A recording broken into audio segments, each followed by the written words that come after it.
Hi, Alain. Thank you very much to be part of our sharing program. Um, what's the main purpose? What do you expect from being part of sharing? Well, to start with, the whole idea of when I started uh, just about a few years ago, maybe almost 2.5 years ago, with our private sessions, was in the idea. Obviously, I was in a lot of torment, turmoil, pain, self-questioning, and definitely with a serious weight issue. And through these past years of having our sessions once a week together, I've grown tremendously, and I've been able to answer so many questions with the time we've spent together, with your thoughts, and mostly with me talking and you letting me express myself.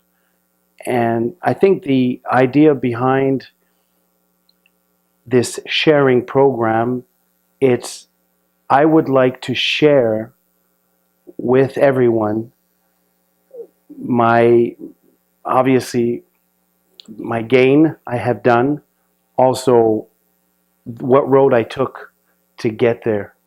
So for me, the bottom line is that if it works for me, I'd love to be able to help someone, because I think the purpose in life is to share, and the more knowledge we can share, a better and happier life we're all going to have.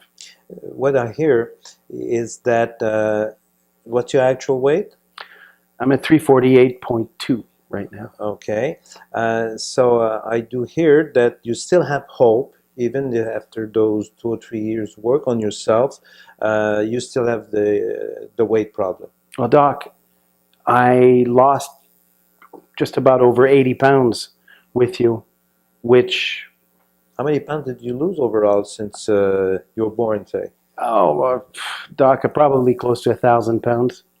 In the past, I would say 30 years, Okay. perhaps. I've never been a skinny person. I don't want to stereotype, but I've never been that guy. It will never be, probably. And you know what? I won't. Yeah. And that's okay, Doc. Okay, it's all right. The most important thing through this is that first of all, I need a healthy weight, because obviously this excess weight is doing havoc on my knees, on my ankles, my joints, my heart, and my mind, my psychological thing, what I look at, how I feel, right? So it's okay to have a bit of weight if you're healthy.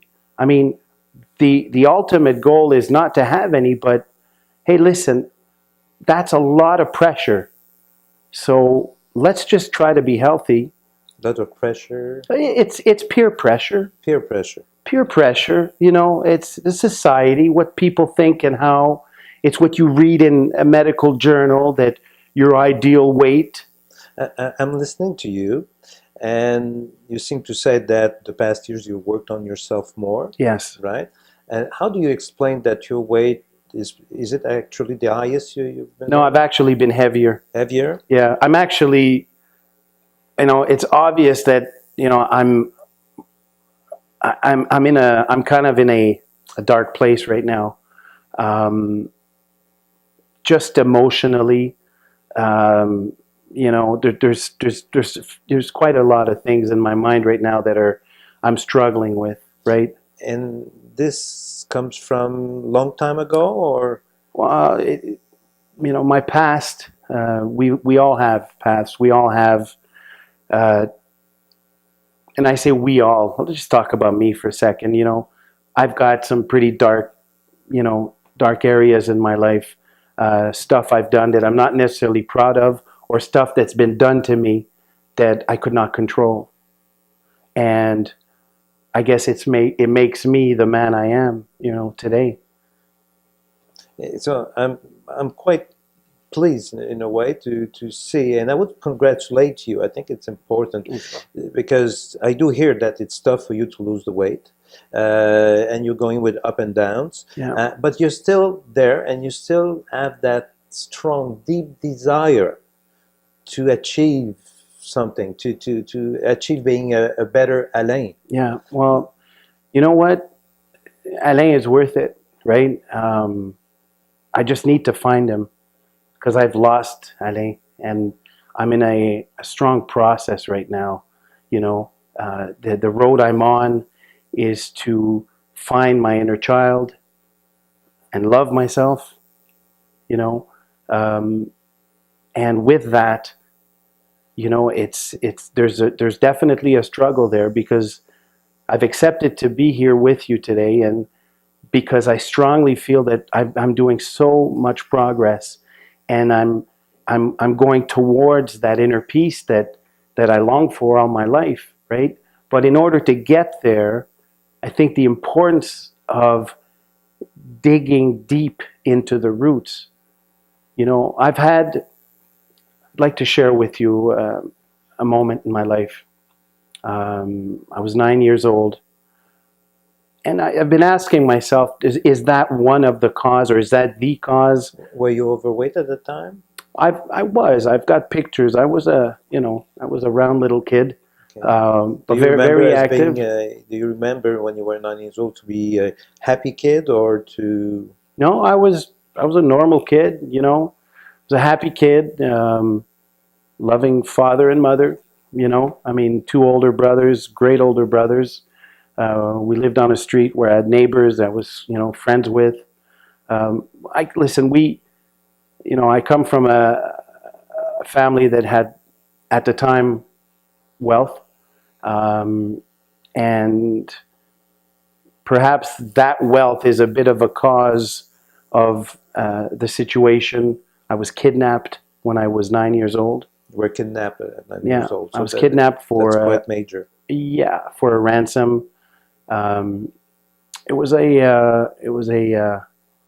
November 4th, 1977, and that particular night definitely changed my life, my family's life, forever. And the root cause was money, definitely, which would explain why not only have I gone up and down in my life on weight, but even with money. Never been really good with money. I've never really respected money. Um, You're talking about being your worst saboteur. well, yeah, I am, because I guess emotions have always taken over, um, and emotions can take over even my biggest will to do well, or to keep the money, or to shed the weight and keep that off.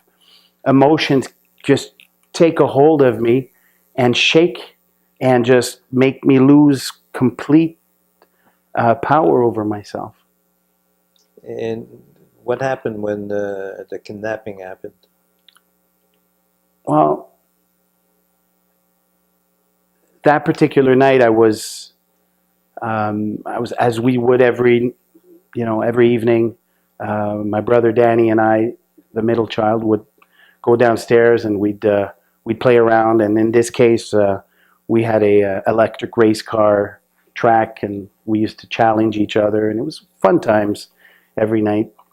And that particular night, as always, we had friends over and this and that. But that night, we were expecting Tony, which was our barber, who would come to our place to cut my dad's hair, my brothers, myself.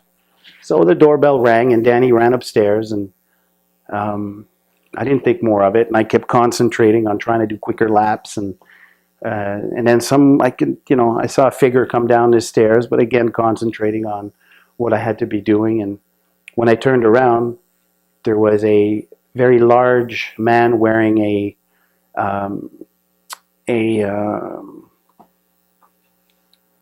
hosiery, sock over his face, Socks, okay. and holding a big gun and telling me to stop everything and to come upstairs with him.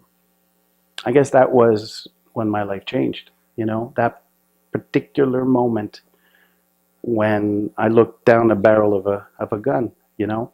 So I got upstairs, and, you know, my whole family was sitting in the living room, and from what I can remember, there was about 4 or 5 armed guys with the hosiery over their head, the pantyhose, and one guy in particular with a broken, you know, French accent, telling my father and mother that they were going to take me.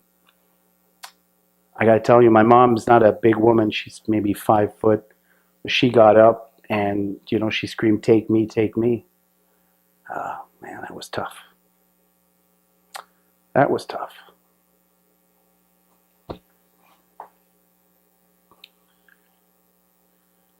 Well, they didn't take her. They definitely sat her back down in her spot and, you know, grabbed me. They taped me up. Doc, there's this tape that is sold in these metal containers. It's white tape, you know, surgical tape, I guess. When I smell that, oof, I still get shivers. Even today, Oh, just the smell, just the, seeing them and is one thing, but the smell. They taped up my eyes. They taped up my mouth. They taped my hands behind my back. Tied my ankles together. I had a, you know, I'm 9 years old. It's, you know, fall. I got the sniffles. I'm kind of clogged up. So breathing from my nose wasn't that easy. And I remember, you know, that sense of panic, but luckily the mucus, you know, obviously I was able to blow my mucus out. And one of the guys grabbed me, put me over his shoulder like a potato sack, and, you know, went downstairs to the garage.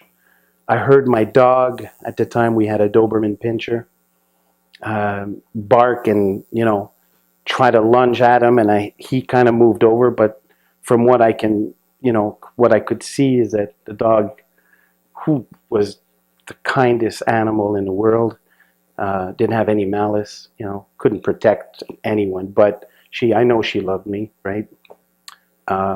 But they had drugged her, from what I was told afterwards. Oh, she did the best she could.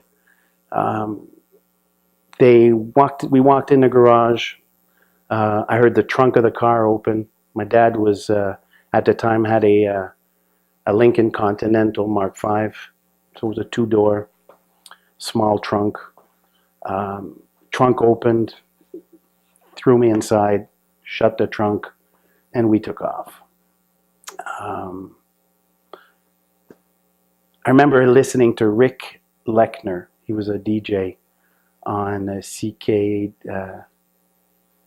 CKJD, or I forgot what call numbers, but I still recall, you know, it was 7:30 something or 20 something, but that's really fresh in my mind. For me, it was a marker, you know, and so we took off and sped out, and I don't know how long it took exactly, but we wound up stopping the car.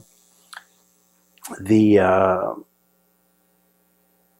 2 assailants, I figured there was 2 because I heard both doors close, and I could hear them walk away, and they just left me there. So I kind of stayed in there. I must have stayed in there for about 4 to 5 hours. And that's quite long. It's quite long when you're just wearing also, you know, flannelette PJs. And blindfolded. And so I was able to fight my way into getting my hands untied so that I could pull the tape off my mouth so I can breathe better. So at least, you know, first thing first, breathe.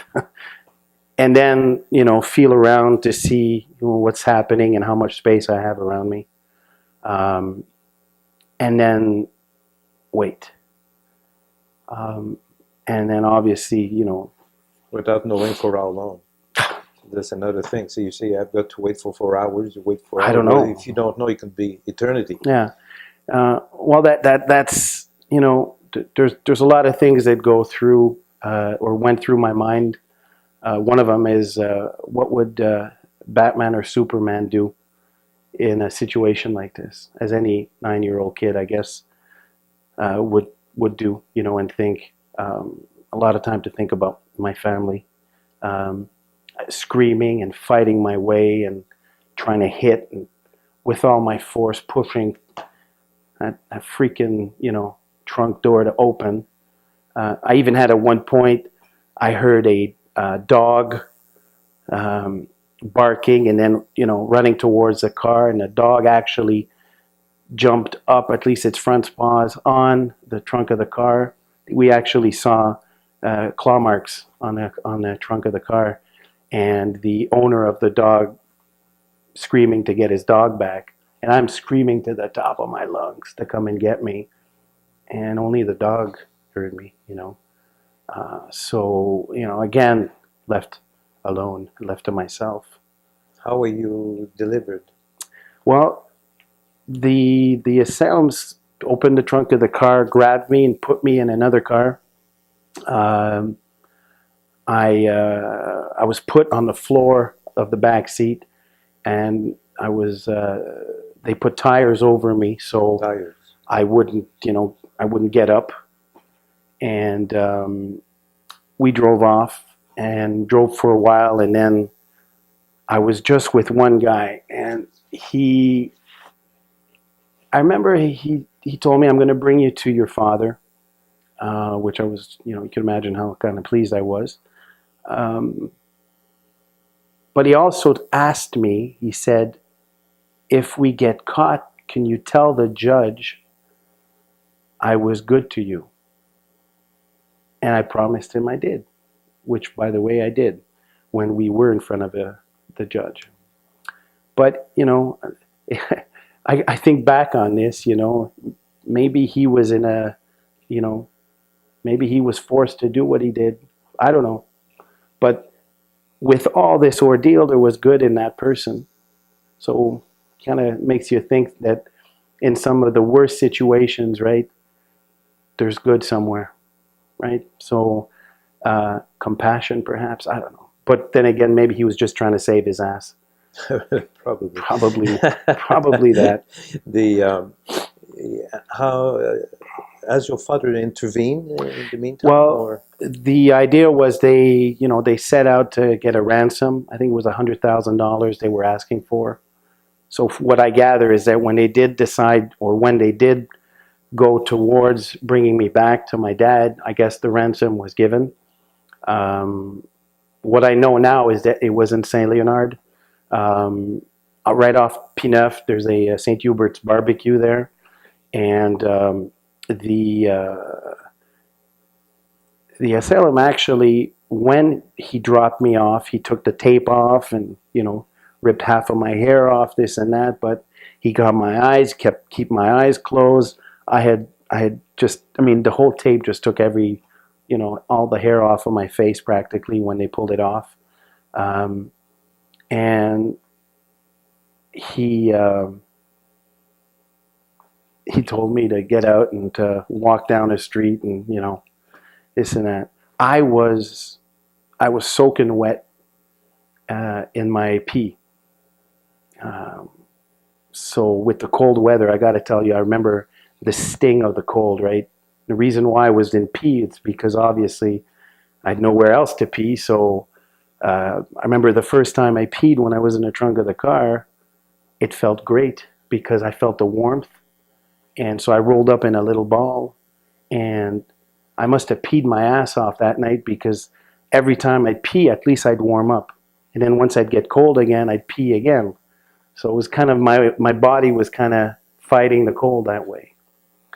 But I got to tell you, when I was running in the street with all that tape hanging out, it looked like a mummy, I saw a car drive up maybe a block away or so, and it's kind of blacked out there because it's kind of where I saw the car and I kept running, and next thing you know, I slammed into the front fender of the car.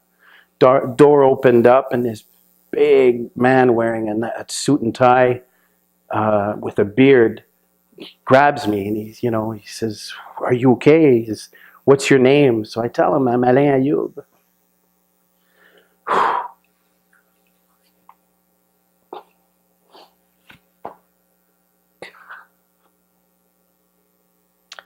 And that's when he said he'll bring me to my dad. He was a policeman. Yeah. I sat next to him, cool car, cop car, undercover. Grabbed the radio, called it in. I guess his boss, "Are you sure?" And I screamed, "Oui, c'est moi." And we took off.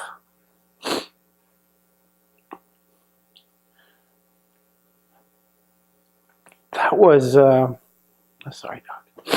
That's okay. That was the first time I truly felt my dad's love. When we got to the parking lot and I saw him running towards me, he was holding his military bayonet. Dad. That was a big moment, And the first time you felt his love.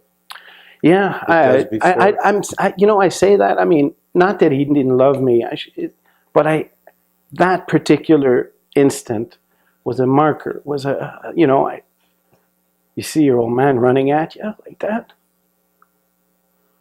That's deep stuff. So we jumped in the car with him, in a car. I remember, I don't know if we were driven back home, but when we got back to Place de Chazelle, where I lived in New Bordeaux, and I saw my mom, my brothers, and that's it, man. They took me back, You felt their love too. Oh yeah, more than ever. I could. It was heavy. It was amazing. The weirdest thing is people ask me, "Were you afraid?" I wasn't. I don't know. I can't say that I was freaking out afraid. Man, there is no way I was going to give that up. There is no way. How would you evaluate what it has done to you? Well, it's made me the guy I am today. I got to tell you that. I'm one resilient guy. Through... And I confirm, I think you're very resilient. Thanks. So congratulations again. Well, it's something that was perhaps forced upon me, but, I don't know why. I can't say, again, why weren't you scared? Shit, I can't tell you I was. And I knew I was going to get out of this. In fact, in some of the worst other stuff that happened to me in my life, I'm constantly, I'm sure I'm going to get out of it. And I'm not going to let myself, think otherwise. I know it's not about pressure. It comes natural to me, right? It's just the way I'm programmed, or I was programmed, I guess. And you're resilient. So... you are what you are, right? So... which leads me today, at 51, actually 50, but 51 shortly. I shouldn't age myself more. That I have a strong urge now to share my life and to help others. So there's always hope. Thank you very much for sharing. Thanks, Doc. Alain.